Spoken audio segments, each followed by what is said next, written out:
ეხლა დავიწყებთ ფლაშ.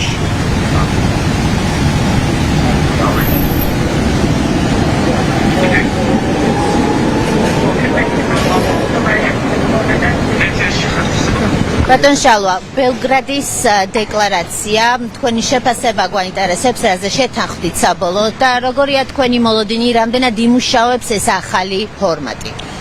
ძალიან ნაყოფიერი ორი დღე იყო, მე მინდა კიდევ ერთხელ მადლობა გადაუხადო სერბეთის პარლამენტის თავმჯდომარეს და უკრაინის პარლამენტის თავმჯდომარეს, რომლებიც იყვნენ ინიციატორები ამ შეხვედრის და ზოგადად ახალი და უნიკალური ფორმატისა, სადაც ევროკავშირის წევრობის კანდიდატი ქვეყნების პარლამენტის თავმჯდომარეები გვექნება შესაძლებლობა ერთმანეთთან გქონდეს კონტაქტი იმ მიღწევებსა თუ გამოწვევებთან დაკავშირებით, რომელიც ევროკავშირში გაწევრიანების გზაზე იქმნება. დღეს ბელგრადის დეკლარაციით ჩვენ დავაფუძნეთ ეს ფორმატი, ასევე გადავწყვეტთ, რომ ეს იქნება მუდმივი ფორმატი, რომელიც პარლამენტის თავმჯდომარეების დონეზე ყოველ წელს შეიკრიბება და ამავე დროს შეკრებებს შორის ჩვენ გვექნება როგორც პარლამენტის თავმჯდომარეების დონეზე მუდმივი კონტაქტი და კომუნიკაცია, ისე საპარლამენტო სხვა ფორმატის გამოყენებით. ყველა თანხმდებით იმაში, რომ საჭირო არის ერთი ხმით საუბარი ბრიუსელთან, მაშინ როდესაც მიდის სხვადასხვა ოფციებზე თუ ვარიანტებზე ფიქრი ევროკავშირის შიგნით, თუ როგორ მოხდეს ახალი წევრების მიღება თუ არ მიღება, იყოს ეს სრული წევრობა, ნახევარწევრობა, არაწევრობა და არასრულფასოვანი წევრობა, მეორე ხარისხოვანი წევრობა, ხედავთ რომ ყველანაირი ვარიანტი გვესმის, მნიშვნელოვანია რომ კანდიდატმა ქვეყნებად საკუთარი სიტყვა თქვა. ჩვენ არ უნდა ვიყოთ მხოლოდ ობიექტები გაფართოებით, ჩვენ უნდა ვიყოთ ამ გაფართოების პროცესის მონაწილენი, ევროკავშირის მომავლის თანაშემოქმედები, მისი შინაარსით, ფორმით და პროცედურების გათვალისწინებით. ასე რომ ეს ერთსულოვნება დღეს ყველა კანდიდატ ქვეყნის პარლამენტის თავმჯდომარესთან წარმომადგენლებს შორის იყო. ვიხარია რომ ჩვენ ამ მხრივ თანამოაზრები ვართ.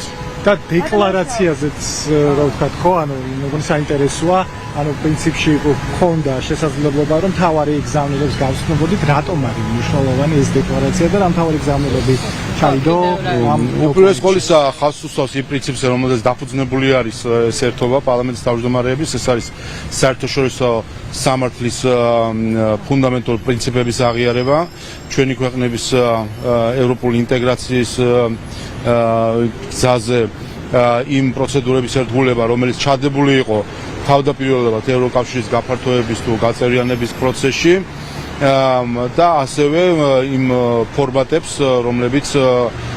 რომლითაც უნდა დაიტვირთოს შემდეგ წევრობის კანდიდატ ქვეყნების პარლამენტების თავმჯდომარეების ეს პლატფორმა. ასე რომ მნიშვნელოვანი პირველი ნაბიჯი შეიქმნა, გადაიდგა მნიშვნელოვანი პირველი დოკუმენტი შეიქმნა და მსვლელოვანი პლატფორმა, რომელიც დღეს განსაკუთრებით მნიშვნელოვანია, მაშინ როდესაც ხედავთ ჩვენ სხვადასხვა მსგავსი საერთაშორისო ფორუმების დისკრედიტაციას, თვით დისკრედიტაციას, მნიშვნელოვანია რომ თანამოაზრეები და ერთ საქმის გარშემო გაერთიანებული ქვეყნების პარლამენტები ვიყოთ მონაწილე ერთიანი პროცესისა. ბატონ შალვა, დღეს გაჟღერდა, რომ ამ ფორმატში ჩაერთვებიან ასევე ევროსტრუქტურების წარმომადგენლები, დღეს ანაბი მაგისტრატის გადამის შესახებ. ეს არის ერთგვარი შეთავაზება თუ უკვე არის დაზუსტებულად თქვა სხვა სტრუქტურის წარმომადგენლები ჩაერთვებიან? უპირველეს ყოვლისა, რა თქმა უნდა, ჩვენ პირველ რიგში ხაზგასაცმელია, რომ ეს არის თავად კანდიდატი ქვეყნების ფორმატი, რომელშიც ჩვენ გვსურს, რომ სხვადასხვა შეხვედრების დროს მოვიწვიოთ, რა თქმა უნდა, ბრიუსელის წარმომადგენლებიც, იმისთვის, რომ ჩვენი მოსაზრებები გავაცნოთ ხოლმე. ასე რომ ეს ფორმატი არ გულისხმობს კარჩაკეტილობას და ერთმანეთში საუბარს ხოლო არამედ გულისხმობს ერთიანი პოზიციის ჩამოყალიბების სწრაფვას და შემდეგ ამ ერთიანი პოზიციით წარდგომას ბრიუსელის და ზოგადად ევროკავშირის სხვადასხვა სტრუქტურის წინაშე. ამ თემაზე შეკითხვა გამოსვლის რომ ბრიუსელის საავტორო აპიტები ან საავტორო ფონდების განსხვავებით შესაძლოა აფერხებს უფრო ინტეგრაციის პროცესს ამას აიონის. თქვენი კოლეგების გამოსვლა და გამომდინარე, თუმცა ეს გავლენები. აი რა შეგიძლია თქვა, ფილმს აქვს მოლოდინი, ის რომ მოხდეს სწრაფი გაწევრება არის შესაძლებელი. ზოგადად ძალიან რთული საკითხია და რაც უფრო ხშირად მაქვს კომუნიკაცია როგორც ევროკავშირის წევრი ქვეყნების წარმომადგენლებთან, ისე კანდიდატ ქვეყნების წარმომადგენლებთან, მით უფრო ბუნდოვანი ხდება თუ სად იმყოფება დღეს ბრიუსელი ევროკავშირის გაფართოების გზაზე. იქნება შტაბეშტილება, რომ 2022 წელს ომის დაწყებიდან მესამე დღეს უხვად გაცემული პირობები, რომ ევროკავშირმა გადაიაზრა საკუთარი გეოპოლიტიკური როლი და ახლა გადაერთო გაფართოების სტრატეგიაზე, ეს განცხადებები ასეთი შტაბეშტილება იქნება, რომ ზოგიერთი ქვეყნის მხრიდან ნაჩქარევად იქნა გადაანახული იქნება როგორც ნაჩქარევი განცხადებები და არის მცდელობა ახლა ან ამ პირობის გასვლისა, ან ახალი პირობების წამოყენების გაფართოების გზაზე და ისეთი პირობებისა, რომელიც შეიძლება მიუღებელი იყოს წევრობის კანდიდატი ქვეყნებისთვის, ასე რომ ეს წინაღობები და სირთულეები, რასაც საქართველოს გძნობთ, ამაში ახალი არაფერი არ არის და ამ ორმა დღემ მათ შორის ეს დაადასტურა ჩემთვის. ყველა კანდიდატ ქვეყანას თითქმის აქვს მსგავსი გამოწვევები. ეს არის ხანდახან არის ზოგიერთი წევრი ქვეყანა, რომელსაც აქვს პირადი პოლიტიკური დღესდღეობით ცალკეულ ქვეყანასთან დაკავშირებით.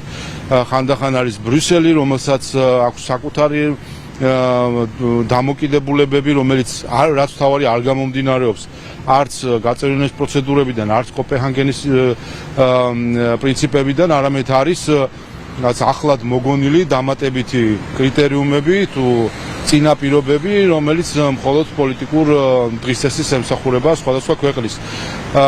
ასე რომ მნიშვნელოვანი არის, რომ ამ ხრივ ჩვენ ვიყოთ ერთიანი, ვინაიდან ცალ-ცალკე ამ ურთიერთობაში ჩვენ არ ვართ თანასწორი, როდესაც საქმე გვაქვს ევროკავშირის წევრ ქვეყნებთან, რომელსაც თითოეულს ვეტოს უფლება აქვს და შეუძლია დაბლოკოს ნებისმიერი წინსვლა. და ამიტომ მნიშვნელოვანია ჩვენი ერთიანობა ინფორმაციის გაცვლა. ერთი მაგალითის სახით სერბეთი ელოდება ახლა გადაწყვეტილებას მესამე გაწევრიანების მოლაპარაკებაში ეგრეთ წოდებული მესამე კლასტერის გახსნასთან დაკავშირებით. არსებობს ევროკომისიის დადებითი დასკვნა რიგით მე-6-ჯერ ზედიზედ.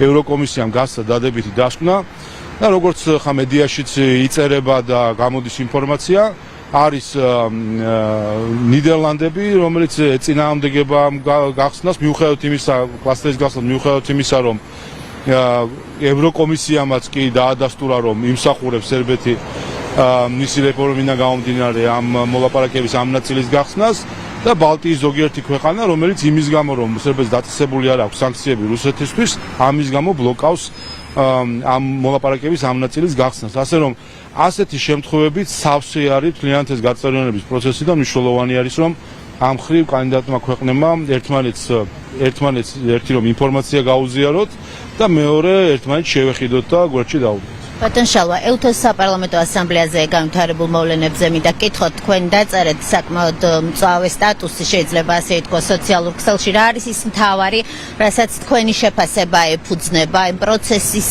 ირგვლივ, რაც ვნახეთ თუნდაც დღეს? მთავარი საქმე სწორედ ეს არის, ის რომ წესებზე დაფუძნებული საერთაშორისო წესრიგი მოირღვა, ეს არა იმდენად იმით დასტურდება, რომ ახალი ომები იწყება, არამედ იმით, რომ საერთაშორისო ორგანიზაციები იქცნენ ინსტრუმენტად პოლიტიკური ომებისა და ამას ვაკვირდებით ჩვენ მათ შორის საქართველოს მაგალითზე, სხვადასხვა ამგვარ პლატფორმაზე, როდესაც ხდება ბოროტად გამოყენება ამგვარი ორგანიზაციების საკუთარი პოლიტიკური შურისძიებისთვის და სამწუხარო არის, რომ ეს ორგანიზაციები აძლევენ უფლებას ამგვარ პოლიტიკურ დაჯგუფებებს, რომ იყვნენ მათ ხელში იარაღი. დღეს ფაქტობრივად ხედავთ, რომ ის ორგანიზაციები, რომელთა მიზანი უნდა ყოფილიყო მშვიდობის და თანამშრომლობის ხელშეწყობა და წახალისება, დღეს იქცნენ ყალბი ნარატივების შეთხუზის და გავრცელების, იქცნენ კონფლიქტების გაღვივების და ქვეყანაზე, ქვეყნის სუვერენიტეტის წინააღმდეგ გადადგმული ნაბიჯების ინიციატორები. ამიტომ არის ვფიქრობ, რომ დღეს EUTOS საპარლამენტო ასამბლეის ამ გადაწყვეტილებითაც კიდევ ერთხელ გამოაშკარავდა, რომ ამგვარ ორგანიზაციებს ღრმა და ყოვლისმომცველი გადატვირთვის გარეშე პერსპექტივა არ აქვს და იქცევიან ჩვეულებრივ იარაღად პოლიტიკური ინტრიგებისთვის და პოლიტიკური შურისძიებისთვის. ეუთო საპარლამენტო ასამბლეაზე კითხვა ბატონშალ და იმ კრიტიკაზე, რომელიც წამოვიდა საპარლამენტო ასამბლეის მხრიდან სომხეთში და მოლდოვაში ჩატარებული არჩევნების გამო. არანაკლები კრიტიკა შეიძლება ითქვას, რასაც ჩვენ ვისმენდით საქართველოში ჩატარებული არჩევნების შემდეგ, თუმცა საქართველოსგან განსხვავებით დაშვების დონეზეც კი არ არის საუბარი ხელისუფლების ლეგიტიმაციის სფეროზე. მაშინ როდესაც ვიცით რა ხდებოდა ამ მიმართულებით საქართველოსთან მიმართებაში. რა შეიძლება დაუკავშიროთ საქართველოსთან მიმართებაში ევროპელი პოლიტიკოსების მხრიდან მსგავსი მიდგომა. ჩვენი გვტკივა ყოველთვის და ჩვენ საკითხს უყურებთ სხვა ქვეყნების, რა თქმა უნდა, შეიძლება მსგავსი გამოწვევები ქონდეს, მაგრამ საქართველოსთან მიმართებით ჩვენ ნახეთ იმ რეზოლუციით, რომელშიც კვლავ ჯო ვილსონმა თავისი სახე დაგვანახა და თავის თავი შეგვახსენა. ნახეთ ერთი რამ, რომ ეუთო საპარლამენტო ასამბლეამ ამ რეზოლუციით გააყალბა ეუთოს სადამკვირვებლო მისიის დასკვნა.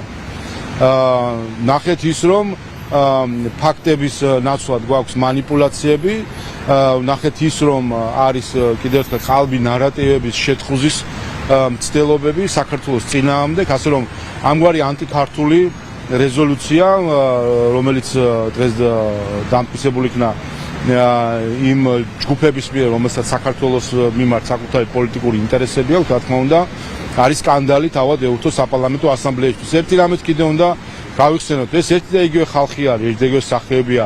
იქნება ეს ევროსაბჭოს საპარლამენტო ასამბლეა, ნატოს საპარლამენტო ასამბლეა, ეუთო თუ სხვა მსგავსი ფორმატები, ატყობთ, რომ ერთი და იგივე სახელები, გვარები, სახეები ტრიალებენ ერთ კვირას ევროსაბჭოს საპარლამენტო ასამბლეაში საქართველოს ესხმიან თავს და ანტიქართულ დოკუმენტებს ხზავენ, მეორე კვირა ეუთო საპარლამენტო ასამბლეაში, მესამე კვირა ნატოს საპარლამენტო ასამბლეაში ერთი და იგივე ადამიანები არიან, რომლებიც მოჩენილი არიან საქართველოს იმისთვის, რომ რაიმენაირად დააზიანონ ჩვენი ქვეყანა და კიდევ ერთხელ მათი ქცევა არის დასტური, რომ წესებზე დაფუძნებული საერთაშორისო წესრიგი აღარ არსებობს, მე-19 საუკუნის წესებით მოქმედებენ ეს ადამიანები, რომლებიც მზად არიან საკუთარი პოლიტიკური დღესასწაულის განსახორციელებად თელს ქვეყანას თავს დაესხან სხვადასხვა ინსტრუმენტებით.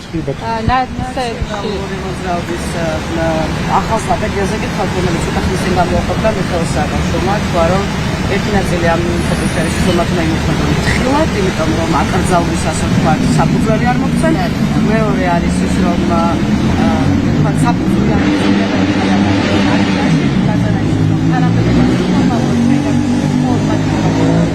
ლევან ხაბეჭილი და უნდა შეიქმნას რეფორმატორთა საბჭო, რომელიც თავად გენერალური მდივანი ნახევარში. აი, როგორ ფიქრობთ ამ გადაწყვეტამ და ამ სტრატეგიამ რამდენად შეიძლება ახალი არ მგონია რომ საქართველოს საჭიროებდეს უკრაინის მოქალაქის მხრიდან პოლიტიკური ლანდშაფტში წესების დადგენას და პოლიტიკური ლანდშაფტის გადანაწილებას, ეს ცალკე პრობლემა არის და სრული პროფანაცია საერთო ჯამში, რასაც ქვია სამშობლო და მოქალაქეობა. ადამიანი, რომელმაც ქართული პასპორტი გაცვალა სხვა ქვეყნის პასპორტზე, დღეს კიდე რაღაც საუბრობს საქართველოში პოლიტიკურ პროცესებში მონაწილეობას. შეგახსენებთ ეს ადამიანი, რომელსაც ქართული ენა დაავიწყდა და უკრაინულად მელაპარაკეთო სასამართლოში ითხოვდა თარჯიმას. აი ამგვარ ცირკთან გვაქვს ჩვენ საქმე და ამ ცირკს მე როგორც ვატყობ, თავად მოუღებენ მალევე ბოლოს. თავად თუ არ მოუღებენ, ჩვენ დარწმუნებული ვართ, ჩვენი სარჩელი, რომელიც შეტანილი გვაქვს საკონსტიტუციო სასამართლოში, არის სრულად დასაბუთებული, ამიტომ ეს ანტიკონსტიტუციური, ანტიკარტული, ქართული, ანტიეროვნული გაერთიანება უნდა დასრულდეს. სწორედ ეს არის მთავარი დაუშვებელია საქართველოში მოქმედებდეს ანტიკონსტიტუციური ქვეყნის ღალატზე დაფუძნებული დაჯგუფება ადამიანების, რომელიც თავის თავს პოლიტიკურ პარტიას უწოდებს და რომელმაც ერთადერთი რამე გააკეთა ამ ქვეყანაში, რომ შექმნა დიქტატურა და რომ ქვეყნის ტერიტორიის ნაწილი გადააბარა პირდაპირ ოკუპანტ ქვეყანას. მადლობა.